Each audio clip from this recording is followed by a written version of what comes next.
आज के पवित्र रविवारीय गिरजा आराधना में आप सबों का स्वागत है। और आइए इस समय हम एक गीत गाएं और आराधना में आगे बढ़ेंगे।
मंडली उठे।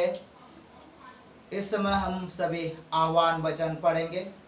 आह्वान वचन भजन संहिता भजन संख्या 119 और पद 65 और 66।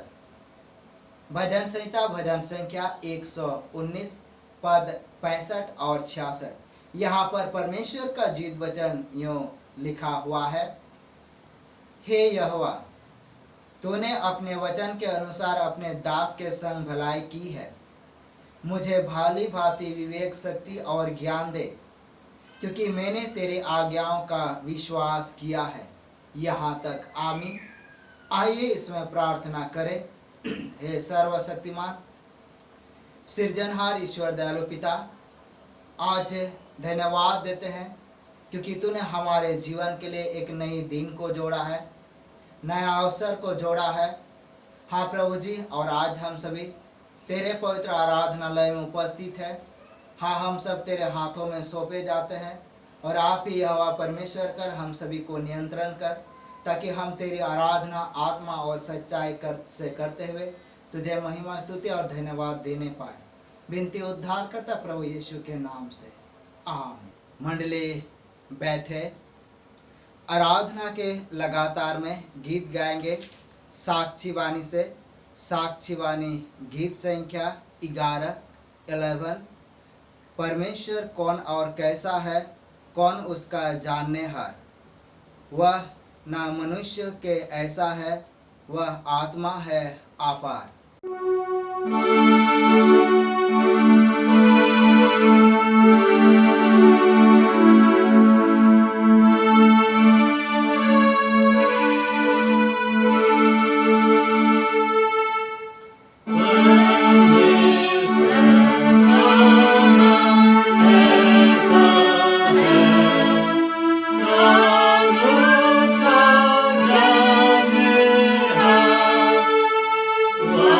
Wow.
मंडली उठे। परमेश्वर पिता, पुत्र और पवित्र आत्मा के नाम से आमीन। हमारी सहायता ईश्वर के नाम से जिसने स्वर्ग और पृथ्वी को सिरजा।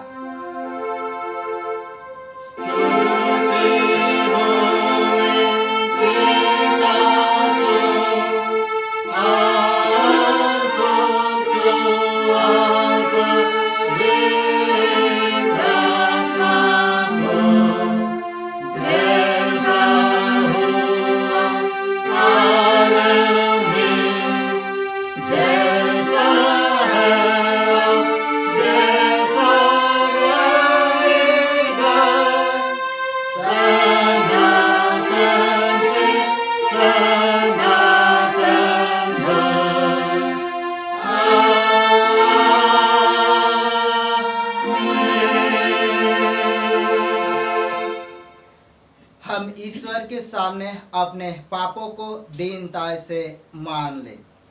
हे सर्वशक्तिमान ईश्वर दयालु पिता, हम दीनता से अपने सब पाप और अपराधों को तेरे सम्मुख मान लेते हैं। तू अपने प्रिय पुत्र हमारे प्रभु यीशु ख्रीस्ट के कारण हम पर दया दृष्टि कर और हमारे सब पापों को क्षमा कर। आमीन।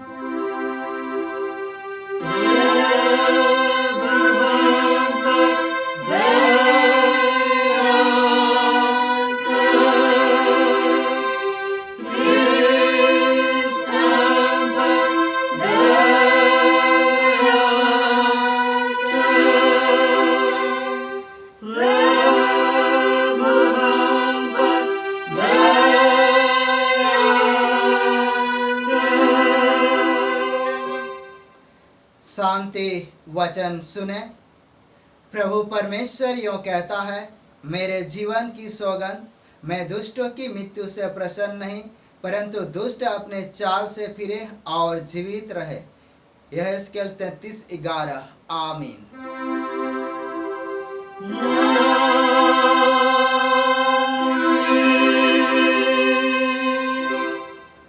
मंडली उठे। सबसे ऊंचे स्थान में ईश्वर का गुणानुवाद हो।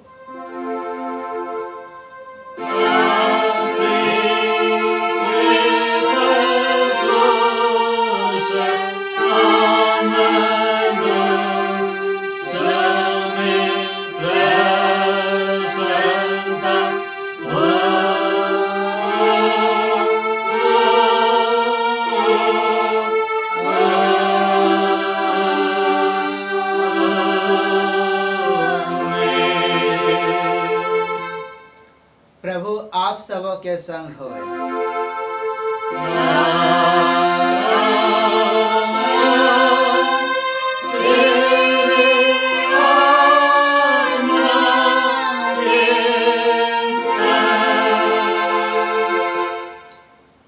हम प्रार्थना करेंगे।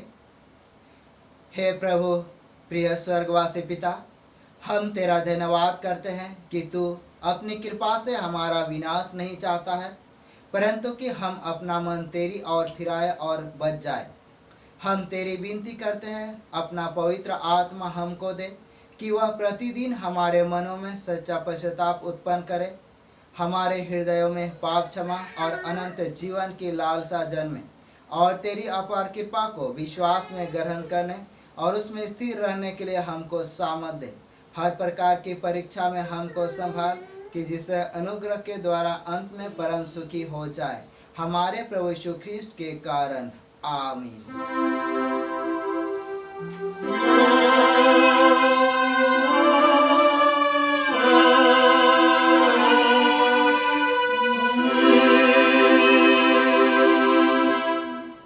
इस समय पहला पाठ वचन पढ़ेंगे। पहला पाठ वचन याकूब की पत्री अध्याय संख्या 5 और पद संख्या 12 से लेकर 20 तक। याकूब की पत्री अध्याय 5 और पद 12 से लेकर आगे 20 तक। यहाँ पर परमेश्वर का जीवित वचन यो लिखा हुआ है। पर हे भाइयों, सबसे श्रेष्ठ बात यह है कि शपथ ना खाना, ना स्वर्ग की, ना पृथ्वी की, ना किसी और वस्तु की, पर तुम्हारी बातचीत हाँ की हाँ और ना की नहीं हो, कि तुम दंड के योग्य ना ठहरो। यदि कोई तुम में दुखी है तो वह प्रार्थना करे, यदि आनंदित है तो वह स्तुति के भजन गाए। यदि तुम में कोई रोगी है तो कलीसिया के प्राचीनों को बुलाए और वे प्रभु के नाम से उस पर तेल मलकर उसके लिए प्रार्थना करे, और विश्वास की प्रार्थना के द्वारा रोगी बच जाएगा और प्रभु उसको उठाकर खड़ा करेगा। और यदि उसने पाप भी किए हो तो उनकी भी क्षमा हो जाएगी। इसलिए तुम आपस में एक दूसरे के सामने अपने अपने पापों को मान लो और एक दूसरे के लिए प्रार्थना करो, जिससे चंगे हो जाओ। धर्मी जन की प्रार्थना के प्रभाव से बहुत कुछ हो सकता है।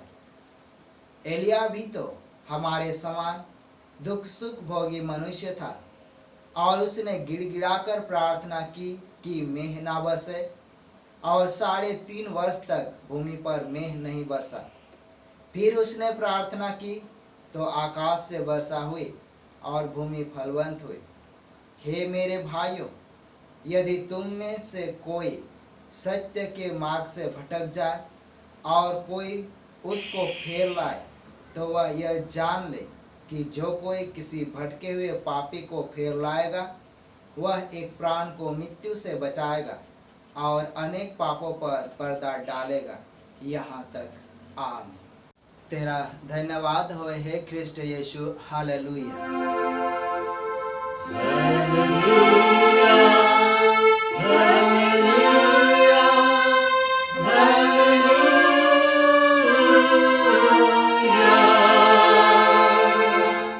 अब हम समस्त क्रिस्टियानी कलीसिया के संग मिलकर अपना महापवित्र विश्वास वचन मान लेकर यों कहे। मैं विश्वास करता हूँ परमेश्वर पिता पर, जो स्वर्ग और पृथ्वी का सर्वशक्तिमान सृजनहार है, और उसके इकलौते पुत्र अपने प्रभु यीशु ख्रीस्त पर, जो पवित्र आत्मा से गर्भ में आया, कुंवारी मरियम से उत्पन्न हुआ, पांतुस पिलातुस के आज्ञा से दुख उठाया, क्रूस पर चढ़ाया गया, मर गया और गाड़ा गया, पाताल में उतरा, तीसरे दिन मृतकों से जी उठा, स्वर्ग पर चढ़ गया और परमेश्वर सर्वशक्तिमान पिता के दाहिने हाथ बैठा है, जहाँ से वह जीतों और मृतकों को विचार करने को फिर आएगा। मैं विश्वास करता हूँ पवित्र आत्मा पर, एक ही पवित्र क्रिस्टियानी कलीसिया, पवित्रों की संगत पर, पापों की क्षमा, देह के जी उठने और अनंत जीवन पर। आमीन।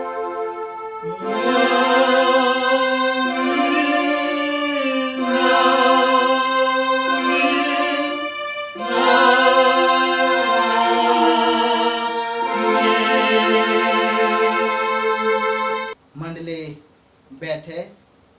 आराधना के लगातार में दूसरा गीत गाएंगे। साक्षीवाणी से साक्षीवाणी गीत संख्या 126 126। आया हूँ मसीह तेरे पास, मुझे दूर ना कीजियो।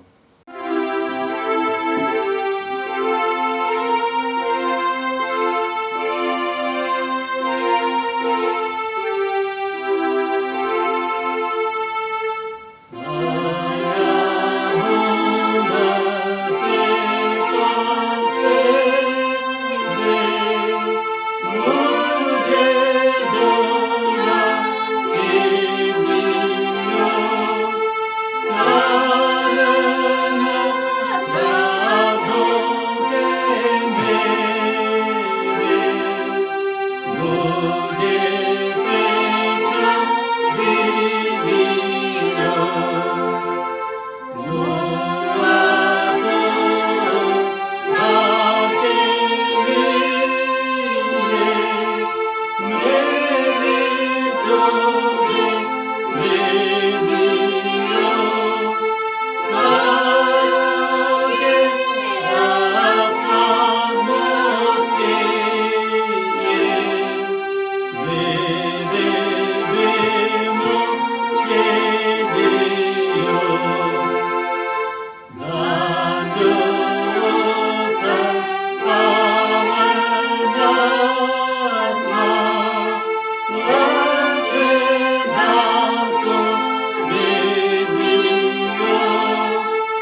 तुम्हें हमारे पिता ईश्वर और प्रभु यीशु ख्रिस्ट की ओर से अनुग्रह और शांति मिले। आमीन। आइए इस समय प्रार्थना करें। त्रिएक परमेश्वर पिता, पुत्र और पवित्र आत्मा के नाम से आमीन। हे सर्वशक्तिमान सृजनहार ईश्वर दयालु पिता, इस समय हृदय से धन्यवाद देते हैं सुंदर समय, सुंदर अवसर और सुंदर मौका के लिए।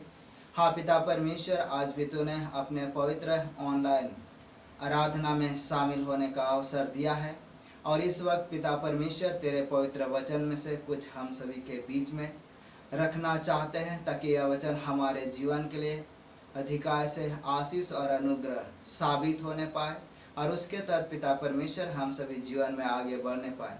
इस समय हम सभी पुनः तेरे हाथों में सौंपे जाते हैं। आप ही यह परमेश्वर कर हम हर एक के जीवन की अगुवाई कर।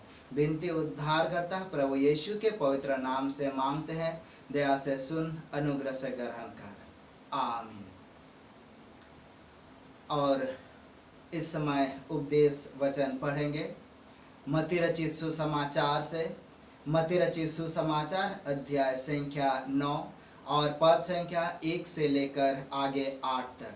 मत्ती रचित सुसमाचार अध्याय संख्या 9 और पद संख्या 1 से लेकर आगे 8 तक। यहाँ पर परमेश्वर का जीवित वचन यूँ लिखा हुआ है। फिर वह नाव पर चढ़कर पार गया और अपने नगर में आया, और देखो कई लोग लकवा के एक रोगी को खाट पर रखकर उसके पास लाए। यीशु ने उनका विश्वास देखकर उस लकवे के रोगी से कहा, हे पुत्र, ढाढ़स बांध, तेरे पाप क्षमा हुए। इस पर कई शास्त्रियों ने सोचा, यह तो परमेश्वर की निंदा करता है। यीशु ने उसके मन की बात जानकर कहा, तुम लोग अपने अपने मन में बुरा विचार क्यों कर रहे हो?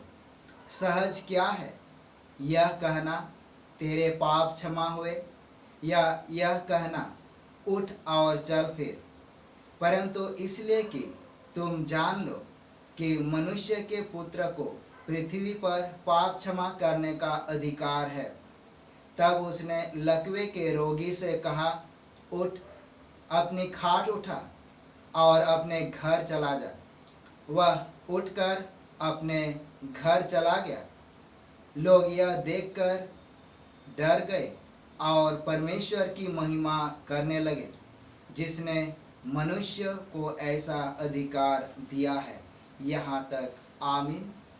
और इस समय थोड़ी देर के लिए मंडली बैठ जाएंगे। मसीह यीशु में विश्वासियों, सचमुच में क्रिस्तीय जीवन, मसीही जीवन, ये एक जन साधारण जीवन नहीं, परंतु ये एक विश्वास और भरोसा का जीवन है। और उसका मुख्य आधार और केंद्र बिंदु तो हमारा प्रभु यीशु है। और इसीलिए जब आज के पवित्र वचन में आते हैं, आज के पवित्र वचन का ध्यान और मनन करते हैं, तो यहाँ एक बहुत बड़ा चिन्ह और चमत्कार, बहुत बड़े आश्चर्य काम हम देख पाते हैं। और ये सचमुच में एक अनुग्रह है, परमेश्वर का दया है, परमेश्वर का कृपा है कि आज हम अनुग्रह के युग में पाए जाते हैं। क्योंकि संसार, ये देश, ये सृष्टि सभी पीड़ित है, सभी करार है। मानव जाति किसी ना किसी रोग से परेशान है, वो दुर्बल है, वो कमजोर है, और उसे चाहिए अपने जीवन की सुरक्षा, उसे चाहिए अपने जीवन की चंगाई, उसे चाहिए अपने जीवन में शांति।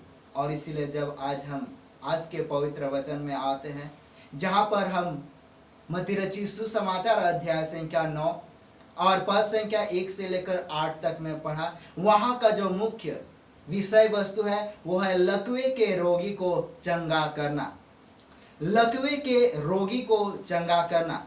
और ये हर एक व्यक्ति जानता है कि लकवा रोग क्या है, लकवा डिजीज क्या है।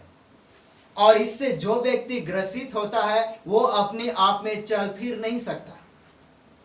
क्योंकि इस शरीर के अंग को पैरालाइज कर देता है, शरीर के अंग को शून्य कर देता है, और जिसके कारण से एक व्यक्ति स्वयं से वो चल फिर नहीं सकता।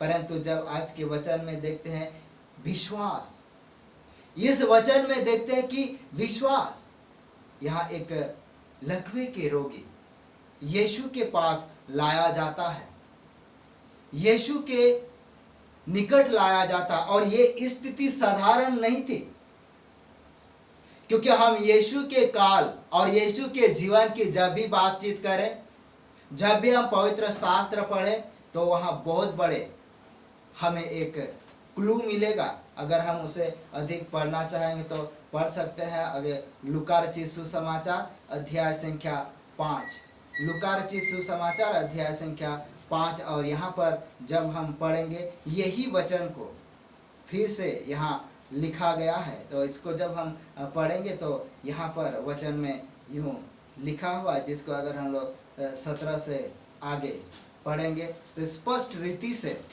जो वचन के भेद है उसको समझ सकेंगे।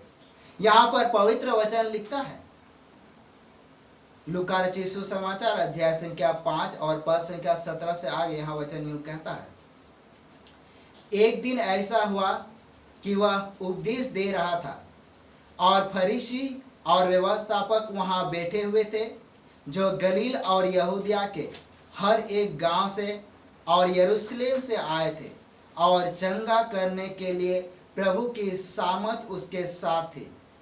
उस समय कई लोग एक मनुष्य को जो लकवे का रोगी था खाट पर लाए, और वे उसे भीतर ले जाने और यीशु के सामने रखने का उपाय ढूंढ रहे थे।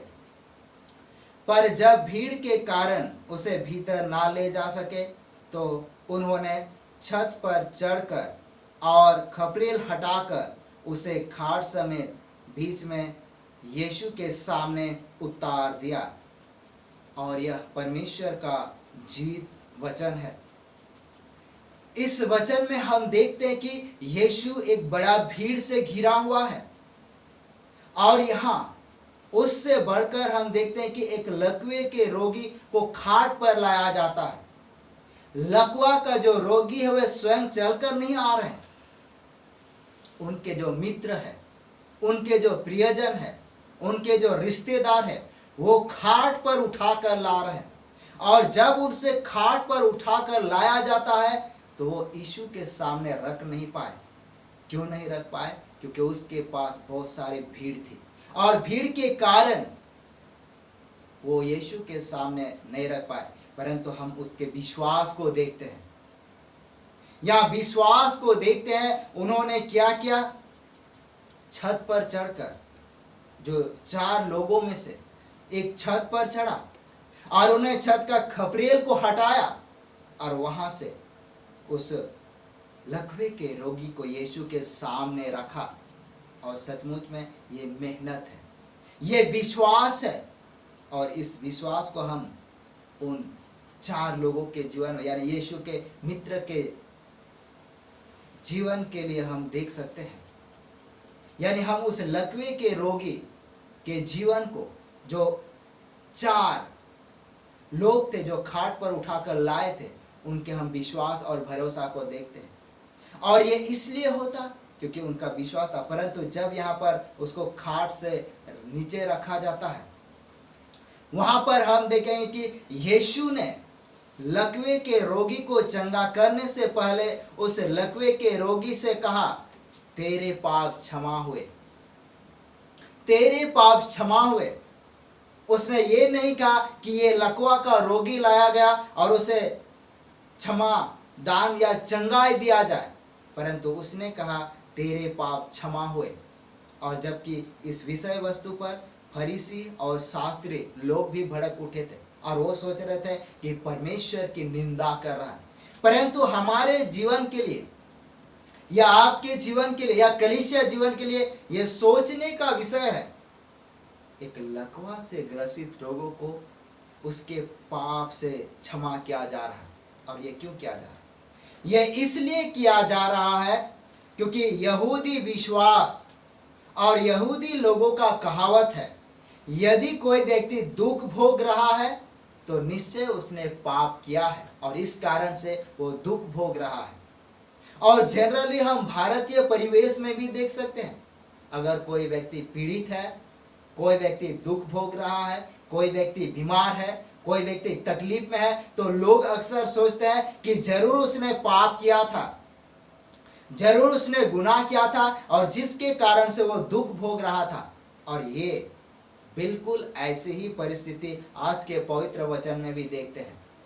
और यहाँ लोगों का जो सोच था, शास्त्रीय लोगों का, फरीसी लोगों का, उनका सोच था कि ये जो लकवा रोग से ग्रसित व्यक्ति है उन्होंने पाप किया था। और इसीलिए यीशु को आवश्यकता पड़ी कि सबसे पहले उस लकवे के रोगी के पाप को क्षमा किया जाए। और इसीलिए उसने सबसे पहले उसे कहा कि तेरे पाप क्षमा हो गए। और ये इसलिए कहा क्योंकि वो व्यक्ति भी वो अनुभव कर रहा था, जो लकवा से ग्रसित था वो भी अनुभव कर रहा था कि शायद उनके जीवन में पाप था और जिसके कारण से वे लकवा का रोगी हो गया था। और इसीलिए उनको चंगाई देने के लिए सबसे पहले यीशु ने उसके पाप को क्षमा किया और उनके पाप क्षमा किए गए और ये उनको अनुभव हुआ। और जिसके कारण से जो विश्वास था वो काम कर गया। और इसीलिए यहाँ पर जब आगे हम देखते हैं कि परीक्षाएं तो वो थी,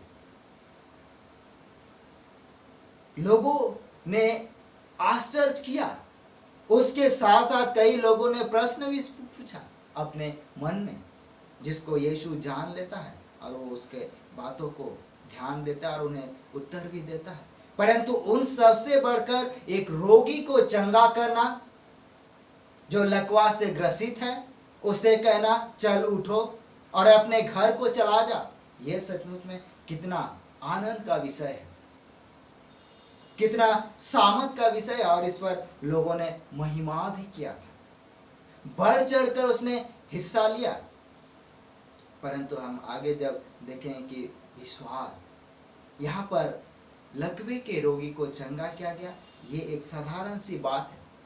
परंतु जो मुख्य बात है वहां पर देखते हैं कि जो व्यक्ति खाट पर उठाकर उस लकवे के रोगी को लाया था, उनका विश्वास, उनका यकीन, उनका भरोसा को हम लोग देख सकते हैं। और इसलिए आज के जमाने में भी देख सकते हैं कि एक व्यक्ति को पाप के दलदल से निकालना, एक व्यक्ति को प्रभु के निकट लाना, उनके जो सहयोगी होते हैं, उनके जो परिवार वाले होते हैं, उनके जो माँ बाप होते हैं, उनके जो रिश्तेदार होते हैं, उनका बहुत बहुत हाथ है।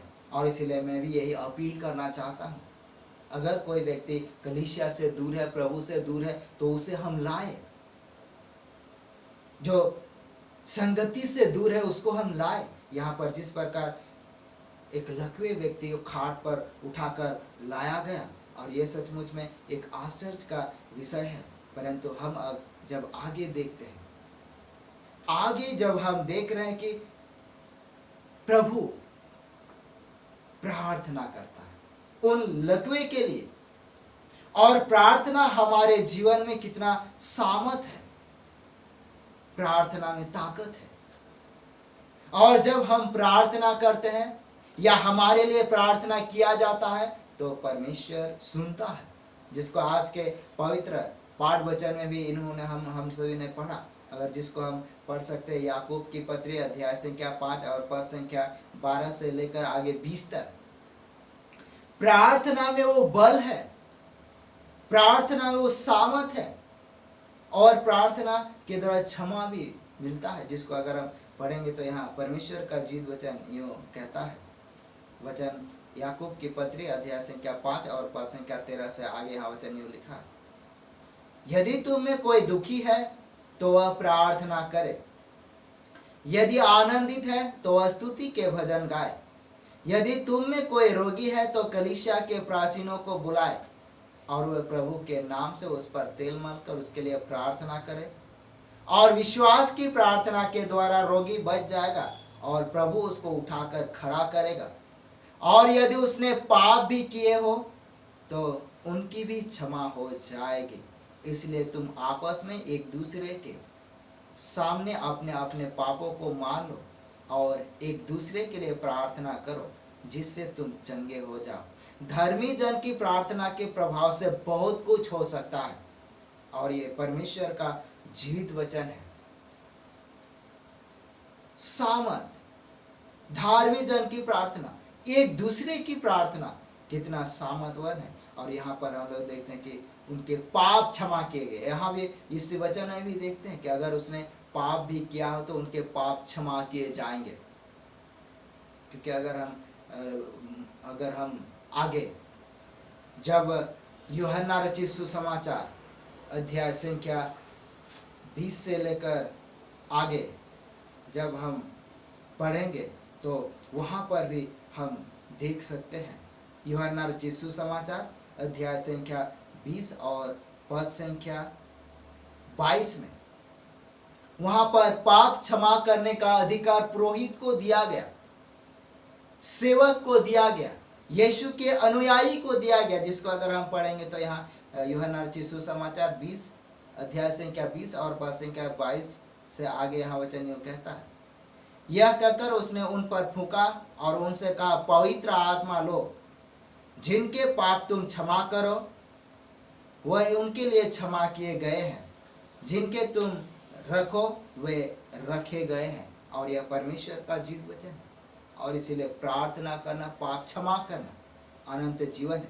क्योंकि अगर हम प्रार्थना के सामर्थ के विषय में आगे भी जब पढ़ेंगे, हम यशाया भविष्यवक्ता की पुस्तक में से यशाया भविष्यवक्ता की पुस्तक अध्याय संख्या 38 और प्रार्थना के द्वारा सामर्थ के काम और शक्ति के प्रभाव को जब हम देखेंगे तो आगे हम यशाया भविष्यवक्ता अध्याय संख्या 38 और पद संख्या 1 से आगे में पढ़ सकते हैं। वहां पर राजा हिजकिय्याह के जीवन को देख सकते, जो रोगी था, जो मरने वाला था, परंतु जब उन्होंने प्रार्थना किया और प्रार्थना के द्वारा वो बच गए और उनके आयु को बढ़ा दिया गया।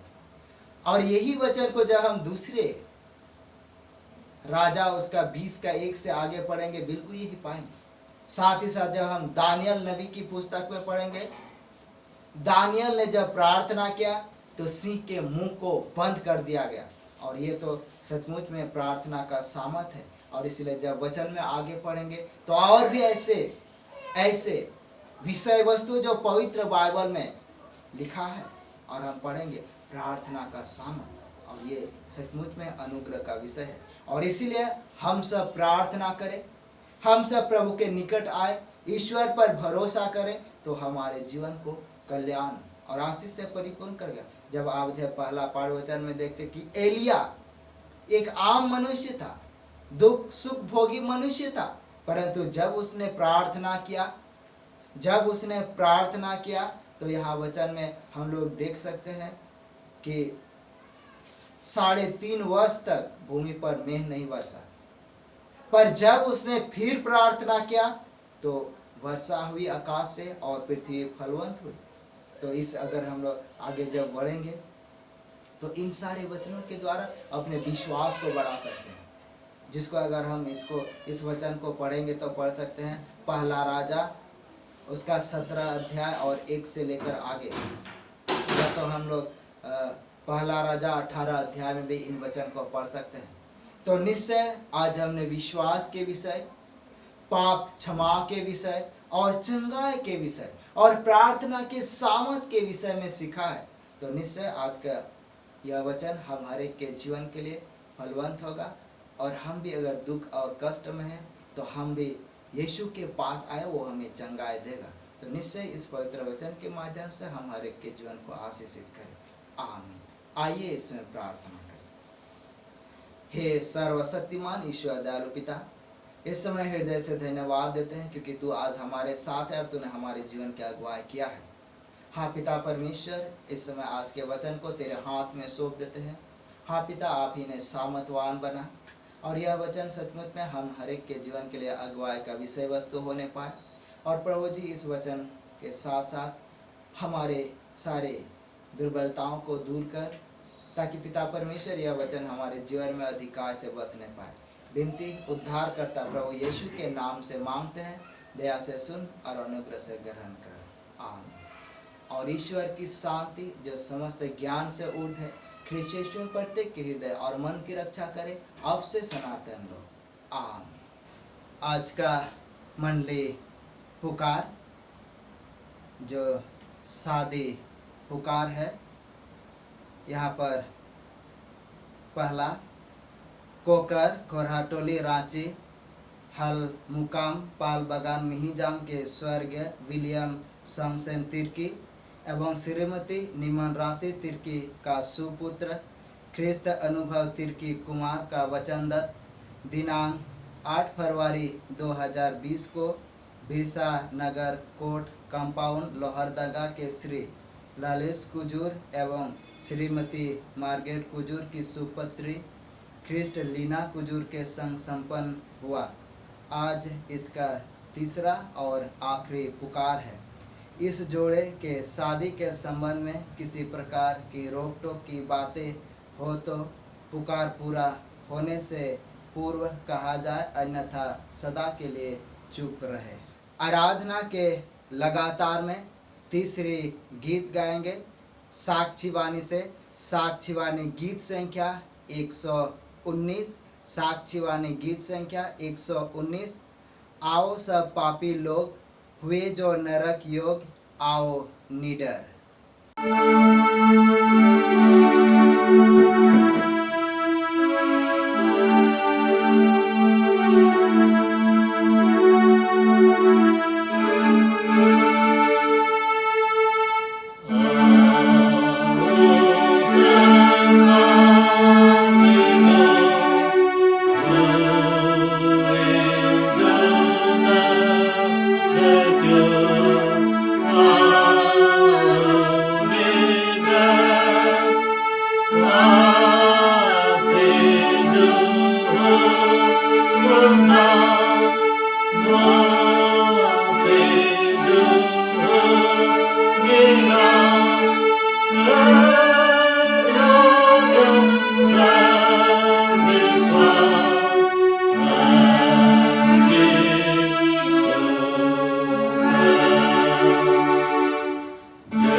मेरे मन यहोवा को धन्य कह, और जो कुछ मुझ में है वह उसके पवित्र नाम को धन्य कहे।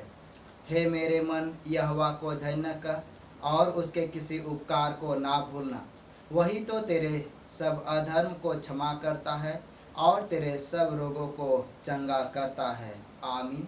हम प्रार्थना करेंगे।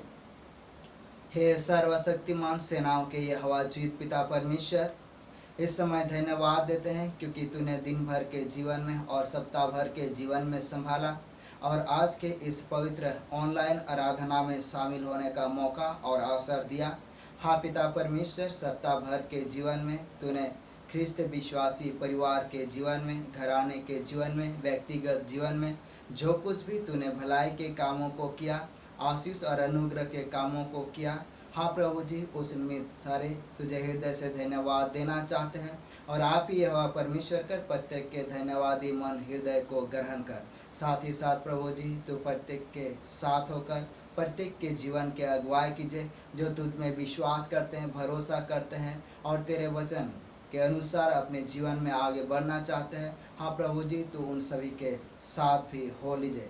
साथ ही साथ पिता परमेश्वर, यहोवा प्रार्थना है, प्रार्थना के द्वारा पाल बगान मिहिजाम के स्वर्गीय शमशेन तिर्की एवं श्रीमती निमन राशि तिर्की का सुपुत्र ख्रिस्ट अनुभव तिर्की कुआर, जिसका वचनदत्त बिरसा नगर कोट कंपाउंड लोहरदगा के श्री नलेश कुजूर एवं श्रीमती मार्गेट कुजूर की सुपुत्री ख्रिस्ट लीना कुजूर के संग संपन्न हुआ है।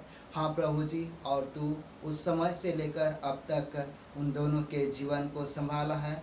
हाँ पिता, वचनदत्त जोड़े को तूने संभाला है और सचमुच में आज इनका आखिरी पुकार है। हाँ प्रभु जी, आने वाले सभी कार्यक्रमों को तेरे हाथ में सौंप देते हैं, शादी सही सलामत होने पाए और उसके द्वारा पिता परमेश्वर इन दोनों के परिवार के साथ साथ कलीसिया जीवन के द्वारा तुझे धन्यवाद और महिमा मिलने पाए। हाँ प्रभु जी, इस समय पुनः हम सभी तेरे हाथों में सौंपे जाते हैं और यह विनती हमारे उद्धारकर्ता प्रभु यीशु के पवित्र नाम से मांगते हैं। दया से सुन, अनुग्रह से ग्रहण कर। आमीन।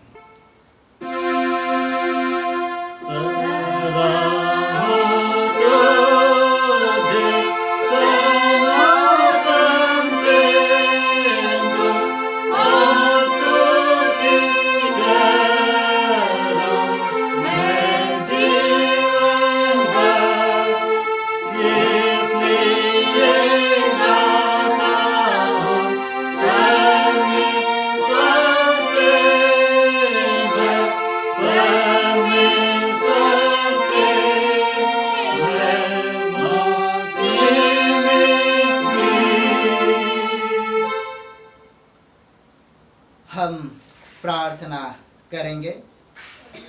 हे प्रभु परमेश्वर स्वर्गवासी पिता, हम तेरी विनती करते हैं अपने ख्रिस्तानी कलीसिया और उसके सारे सेवकों की अगुवाई कर कि वे तेरे वचन के निर्मल उपदेश में ठहरे, जिससे सच विश्वास और प्रेम हम में बढ़े और दिखाया जाए। हे प्रभु, भारत रिपब्लिक के हमारे प्रेसिडेंट, इस प्रांत के गवर्नर, राजकुल सभा और मंत्रिमंडलों, सब न्यायों, हाकिमों और सब राज्य कर्मचारियों को आशीष दे और उनके अगुवाई कर कि वे न्याय और धर्म से देश की सेवा करें और हम कुशल चैन से सारी भक्ति और गंभीरता से काल बिताए। हमारे कलीसिया सभाओं, सेंट्रल काउंसिल, डायसिस काउंसिल और कलीसिया की अन्य मंडली सभाओं को आशीष दे कि वे इस मंडली को तेरी पवित्र इच्छा के अनुसार चलाए। जगत की लुथरन कलीसिया और देश विदेश के हमारे सभी ख्रिस्ट विश्वासी मित्र को आशीष दे कि हम ख्रिस्त प्रेम और सहयोग में आगे बढ़े और जगत में तेरी साक्षी के लिए अधिक सामर्थ पाए। हमारे कलीसिया के सब कामों पर आशीष दे, लड़के लड़कियों की शिक्षा पर आशीष दे कि वे तेरे भय, प्रेम और भरोसा में बढ़ते जाए। कलीसिया के विद्यालयों, शिक्षण प्रशिक्षण महाविद्यालयों और अन्य संस्थाओं को संभाल और उनकी बढ़ती दे और उनके द्वारा कलीसिया के लिए आत्मिक और लौकिक आशीष दे। खेती बाड़ी और हर एक काम उद्यम को सफल कर, जिससे हर कोई सुविवेक से तेरे आगे चले और अपनी जीविका पाए। अपनी कृपा से उन सभी पर दृष्टि कर जो कंगालपन, रोग और नाना प्रकार के सकेती और दुख में है, उनको शांति दे। और इस समय प्रभु जी आज के इस पवित्र ऑनलाइन आराधना में जितने शामिल है पिता, तो सबको अपने आशीष और अनुग्रह से परिपूर्ण कर और आज के वचन को प्रत्येक के जीवन में अधिकार से फलवंत बना, ताकि वो तेरे पवित्र वचन के आधार पर अपना जीवन यापन करते हुए आशीष और अनुग्रह को प्राप्त करे। साथ ही साथ हमारे कलीसिया के सब भाई बहनों की रक्षा कर जो दूसरे देश में चले गए हैं, कि वे सब जोखिम और परीक्षा में विश्वासी ठहरे। हम उनके लिए भी विनती करते हैं जो मंडली से निकाले गए व उलट हुए हैं, उन पर दया कर कि वे सच्चे पश्चाताप से तेरी ओर फिरे।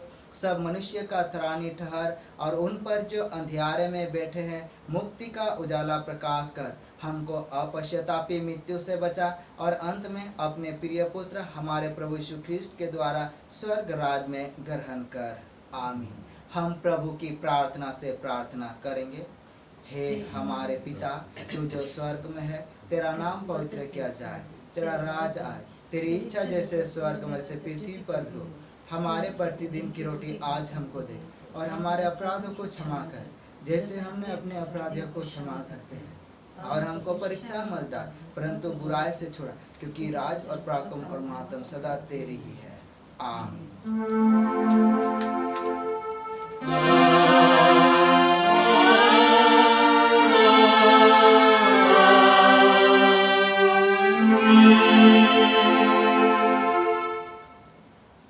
अब त्रिएक ईश्वर का आशीर्वाद विश्वासी और दिन मन से ग्रहण करे।